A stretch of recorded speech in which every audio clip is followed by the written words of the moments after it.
അറിഞ്ഞോ നാട്ടാരെ നമ്മുടെ നാട്ടിലെ ഫെമിനിസ്റ്റ് കുടുംബത്തിന്റെ മാനവും മര്യാദയും എല്ലാം പോയി. നമ്മുടെ നാട്ടിലെ ഫെമിനിസ്റ്റ് വെർജിനിറ്റി വിൽക്കുന്നേ കന്യകത്വം വിൽക്കുന്നേ ഹലോ ഫ്രണ്ട്സ്, ഈ ജാഥയെ വിളിച്ചു വരുന്നതിൽ ഫ്രണ്ടിൽ നിൽക്കുന്ന ആളെ നിങ്ങൾക്ക് അറിയാമോ? ഞങ്ങളെ സ്വന്തം അനൂപേട്ടനാണ്. അതായത് അനൂപേട്ടൻ എന്ന് പറഞ്ഞാൽ നിങ്ങൾക്ക് മനസ്സിലാവൂല, നമ്മളെ ട്രൗസർ അനൂപേട്ടൻ.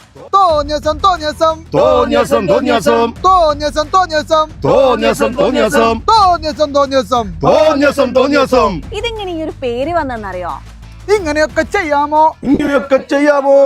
പണ്ട് സ്കൂളിൽ പഠിക്കുന്ന സമയത്ത് ഇവർ ക്ലാസ്സില് ഷിറ്റിട്ട് ഇങ്ങനെയൊക്കെ ചെയ്യാമോ? ഇങ്ങനത്തെ ഫെമിനിസ്റ്റ് എന്ത് ഷിറ്റ്